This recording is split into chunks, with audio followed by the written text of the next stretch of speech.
Welcome to BVJ's Bedtime Stories. My name is Big Voice Jay. This is a show where we get you ready for a great night's sleep with public domain short stories that are familiar to you, but you haven't heard in a good long while. Links to tonight's stories are found in the show notes at bedtimewithbvj.com. Tonight we continue The Little Mermaid by Hans Christian Andersen. When we left The Little Mermaid, she was in an absolute trance of the prince who lived on land, and she was about to take some drastic measures to make him her true love. And we continue. The Little Mermaid set out from her garden toward the whirlpools that raged in front of the witch's dwelling. She had never gone that way before. No flowers grew there, nor any seaweed. Bare and gray, the sands extended to the whirlpools, where like roaring mill wheels the waters whirled and snatched everything within their reach down to the bottom of the sea. Between these tumultuous whirlpools, she had to thread her way to reach the witch's waters.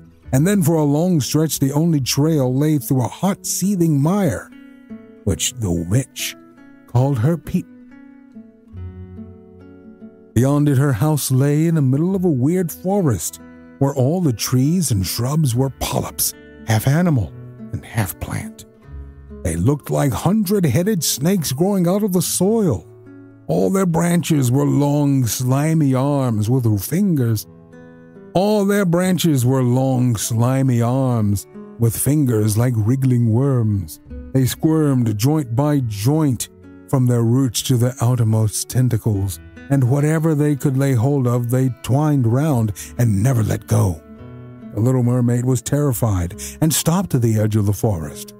Her heart thumped with fear and she nearly turned back, but then she remembered the prince and the souls that men have, and she summoned her courage. She bound her long flowing locks closely about her head so that the polyps could not catch hold of them, folded her arms across her breast, and darted through the water like a fish, and among the slimy polyps that stretched out their writhing arms and fingers to seize her. She saw that every one of them held something that it had caught with its hundreds of little tentacles, and to which it clung as with strong hoops of steel.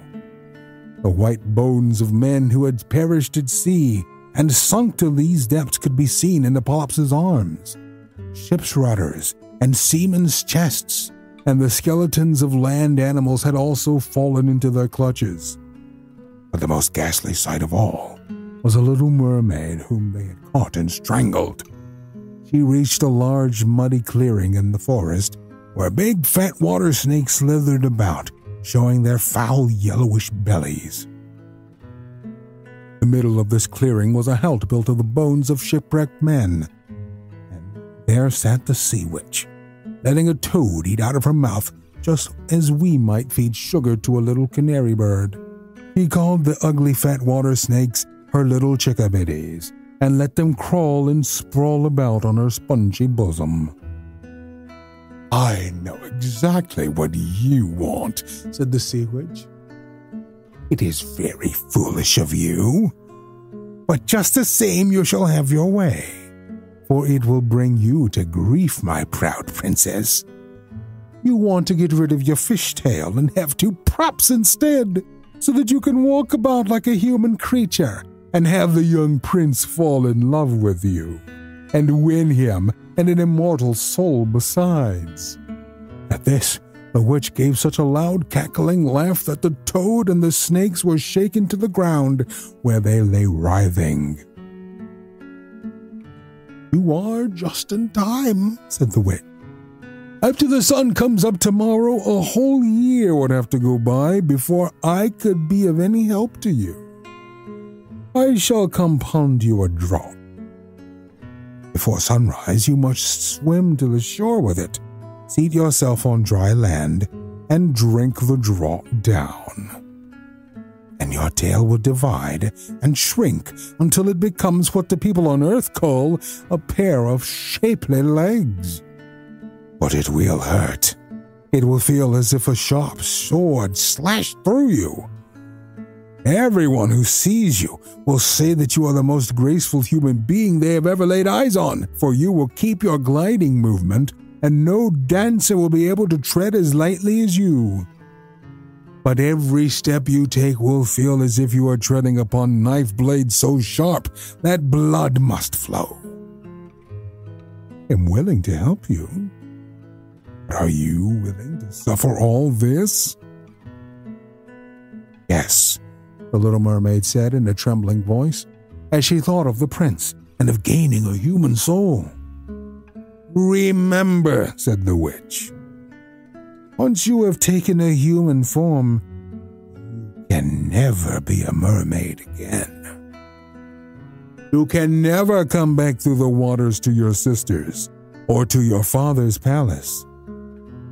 And if you do not win the love of the prince so completely that for your sake he forgets his father and mother, cleaves to you with his every thought and his whole heart, and lets the priest join your hands in marriage, then you will win no immortal soul. If he marries someone else, your heart will break on the very next morning, and you will become foam. And you will become foam of the sea. I shall take that risk, said the little mermaid, but she turned as pale as death. Also, you'll have to pay me, said the witch. And it is no trifling price that I'm asking. You have the sweetest voice of anyone down here at the bottom of the sea. While I don't doubt that you would like to captivate the prince with it,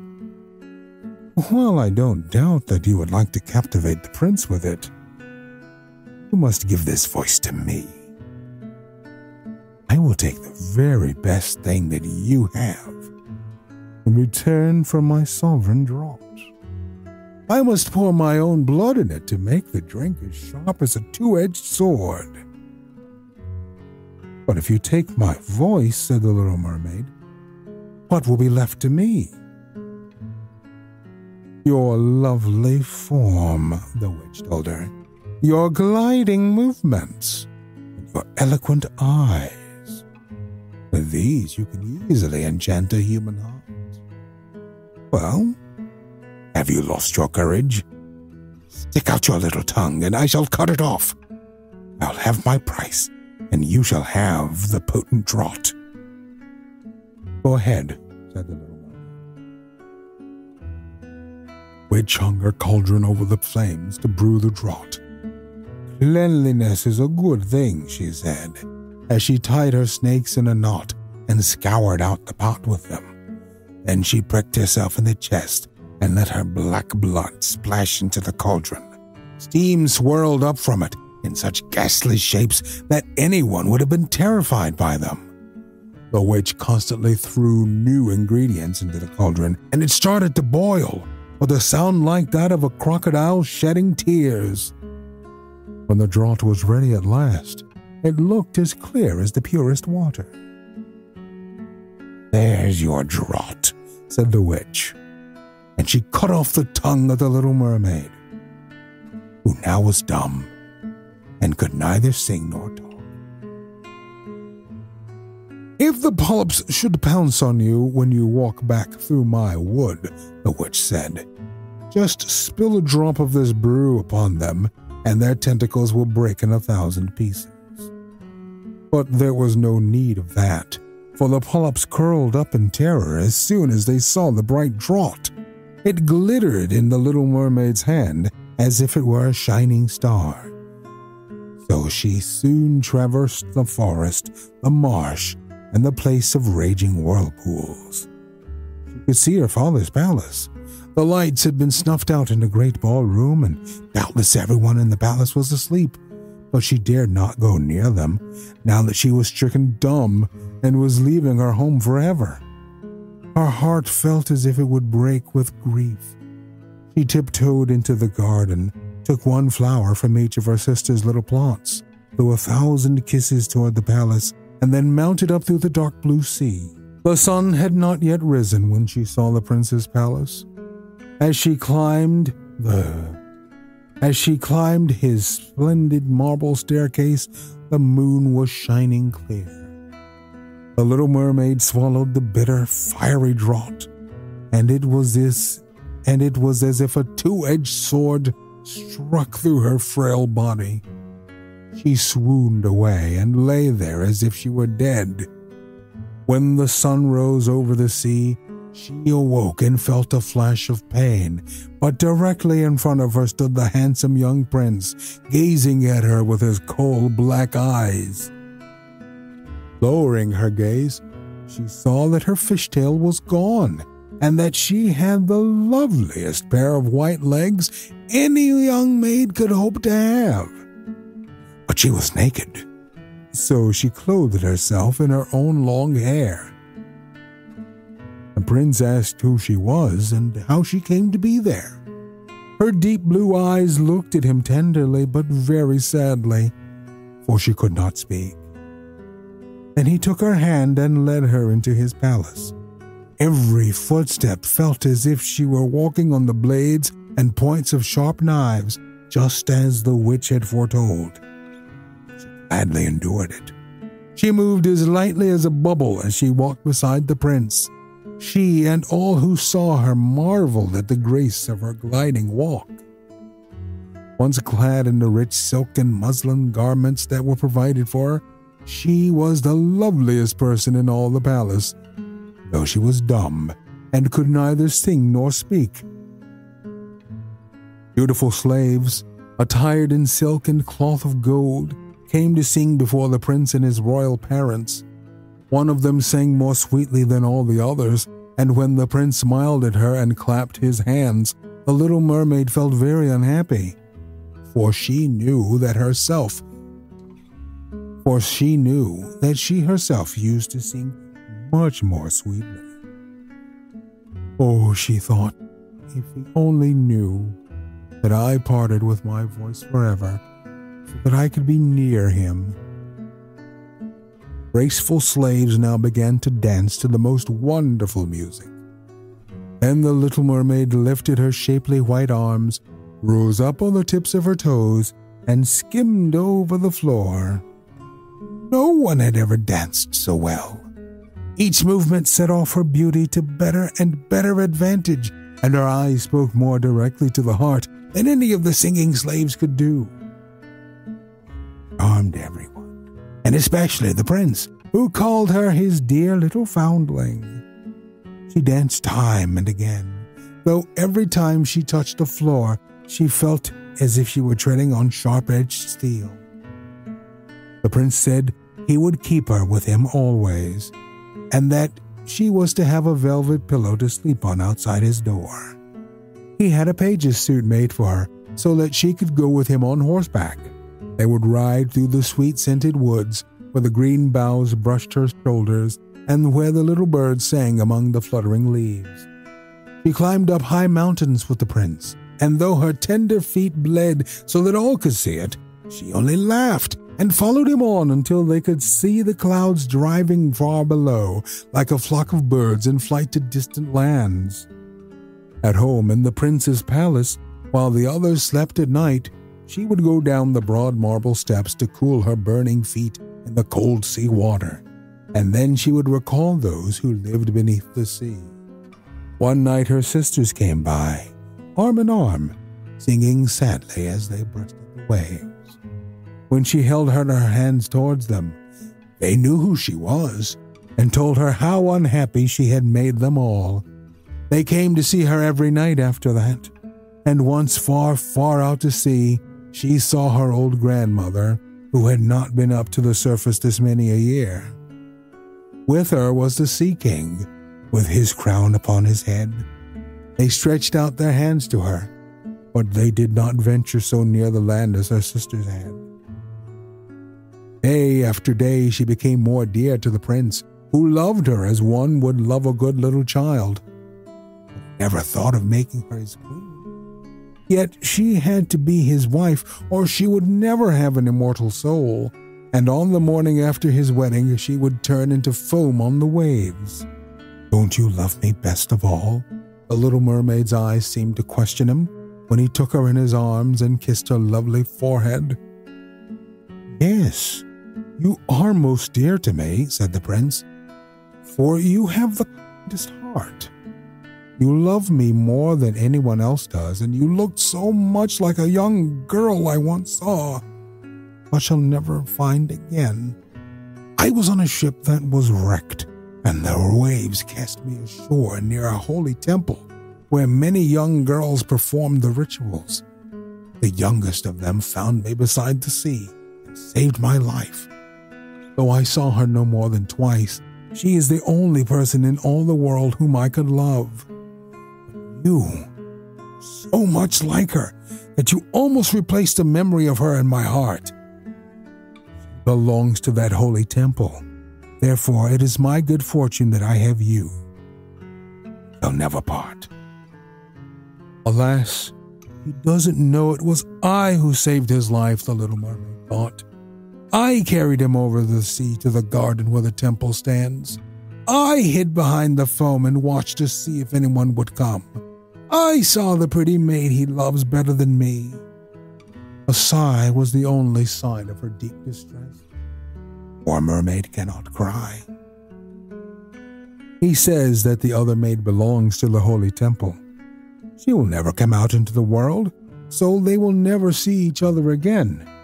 It is I who will care for him, love him, and give all my life to him. Now rumors arose that the prince was to wed the beautiful daughter of a neighboring king, and that it was for this reason he was having such a superb ship made ready to sail. The rumor ran that the prince's real interest in visiting the neighboring kingdom was to see the king's daughter, and that he was to travel with a lordly retinue. The little mermaid shook her head and smiled, for she knew the prince's thoughts far better than anyone else did. "I am forced to make this journey," he told her. "I must visit this beautiful princess, for this is my parents' wish. But they will not have me bring her home as my bride against my own will, and I can never love her.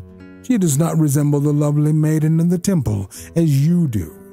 And if I were to choose a bride, I would sooner choose you, my dear mute foundling, with those telling eyes of yours." And he kissed her on the mouth, fingered her long hair, and laid his head against her heart so that she came to dream of mortal happiness and an immortal soul. "I trust you aren't afraid of the sea, my silent child," he said, as they went on board the magnificent vessel that was to carry them to the land of the neighboring king. And he told her stories of storms, of ships becalmed, of strange deep-sea fish, and of the wonders that divers have seen. She smiled at such stories, for no one knew about the bottom of the sea as well as she did.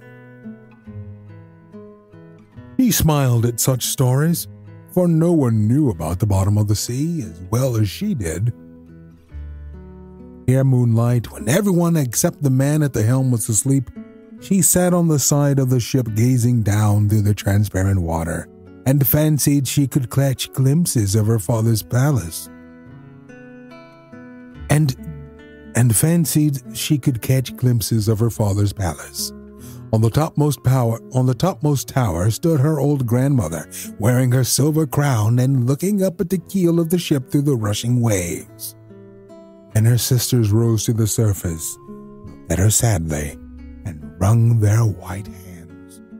She smiled and waved, trying to let them know that all went well and she was happy. But along came the cabin boy, and her sisters dived out of sight so quickly that the boy supposed the flash of white he had seen was merely foam on the sea. Next morning, the ship came into the harbor of the neighboring king's glorious city. All the church bells chimed and trumpets were sounded from all the high towers, while the soldiers lined up with flying banners and glittering bayonets. Every day had a new festivity as one ball or levee followed another. Every day had a new festivity as one ball or levee followed another. But the princess was still to appear. They said she was being brought up in some far-away sacred temple where she was learning every royal virtue. But she came at last. The mermaid was curious to see how beautiful this princess was, and she had to grant that a more exquisite figure she had never seen. The princess's skin was clear and fair, and behind the long dark lashes, her deep blue eyes were smiling and devoted. "It was you," the prince cried. "You were the one who saved me when I lay like a dead man beside the sea." He clasped the blushing bride of his choice in his arms. "Oh, I am happier than a man should be," he told his little mermaid. "My fondest dream, that which I never dared to hope, has come true. You will share in my great joy, for you love me more than anyone else." The little mermaid kissed his hand and felt that her heart was beginning to break. For the morning after his wedding day would see her dead and turn to watery foam. All the church bells rang out, and heralds rode through the streets to announce the wedding. Upon every altar, sweet scented oils were burned in costly silver lamps. The priests swung their censers, the bride and the bridegroom joined their hands, and the bishop blessed their marriage. The little mermaid, clothed in silk and cloth of gold, held the bride's train, but she was deaf to the wedding march and blind to the holy ritual. Held the bride's train, but she was deaf to the wedding march and blind to the holy ritual. Her thought turned on her last night upon earth and on all she had lost in this world. That same evening, the bride and bridegroom went aboard the ship.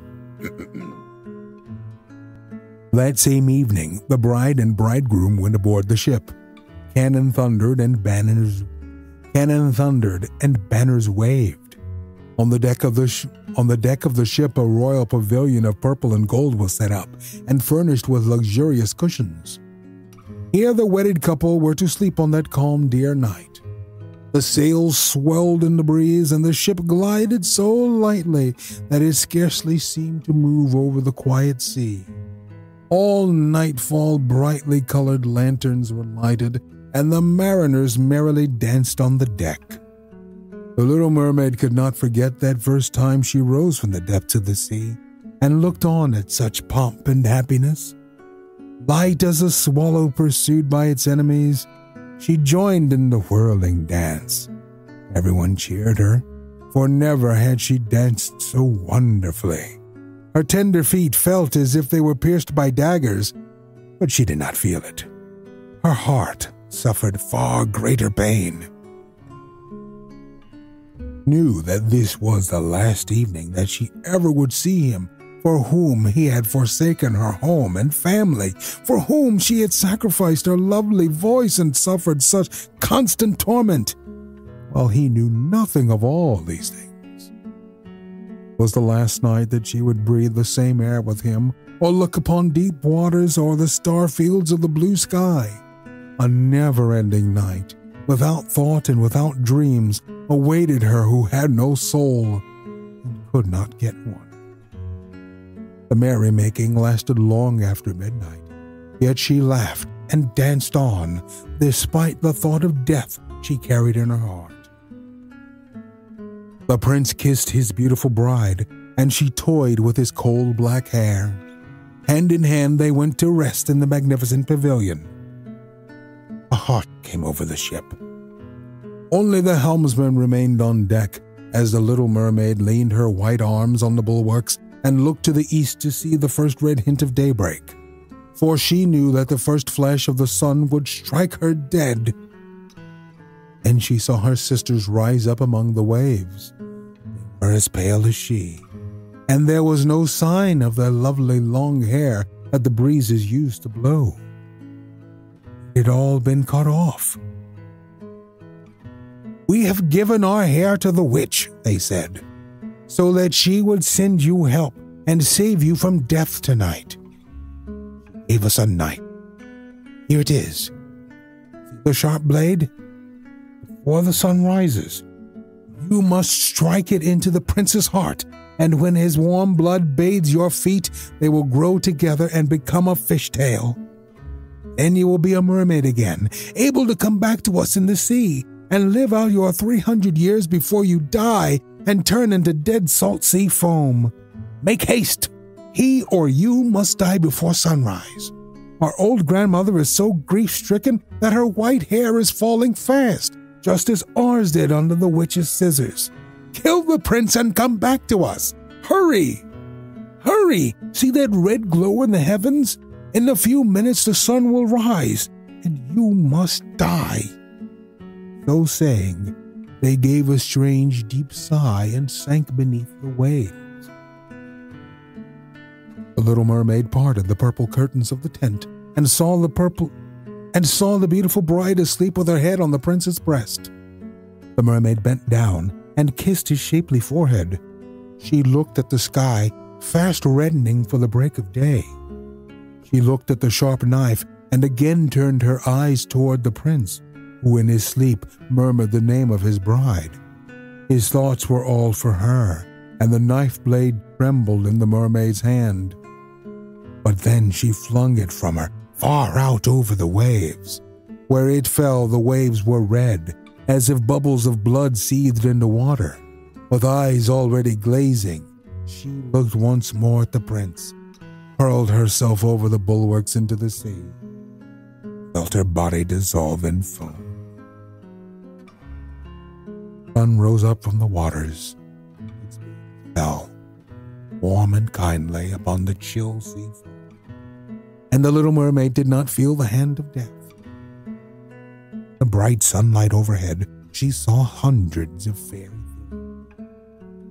They were so transparent that through them she could see the ship's white sails and the red clouds in the sky. Voices were sheer music, but so spirit-like that no human ear could detect the sound, just as no eye on earth could see their forms. Without wings, they floated as light as the air itself. The little mermaid discovered that she was shaped like them, and that she was gradually rising up out of the foam. "Who are you, toward whom I rise?" she asked, and her voice sounded like those above her, so spiritual that no music on earth could match it. "The other daughters of the air," they answered. "A mermaid has no immortal soul and can never get one unless she wins the love of a human being. Her eternal life must depend upon a power outside herself. The daughters of the air do not have an immortal soul either, but they can earn one by their good deeds. We fly to the south, where the hot, poisonous air kills human beings unless we bring cool breezes. We carry the scent of flowers through the air, bringing freshness and healing balm wherever we go. When for 300 years we have tried to do all the good that we can, we are given an immortal soul and a share in mankind's eternal bliss. You, poor little mermaid, have tried with your whole heart to do this too. Your suffering and your loyalty have raised you up into the realm of airy spirits, and now in the course of 300 years, you may earn by your good deeds a soul that will never die." The little mermaid lifted her clear, bright eyes towards God's sun, and for the first time, her eyes were wet with tears. On board the ship all was astir and lively again. She saw the prince and his fair bride in search of her. Then they gazed sadly into the seething foam, as if they knew she had hurled herself into the waves.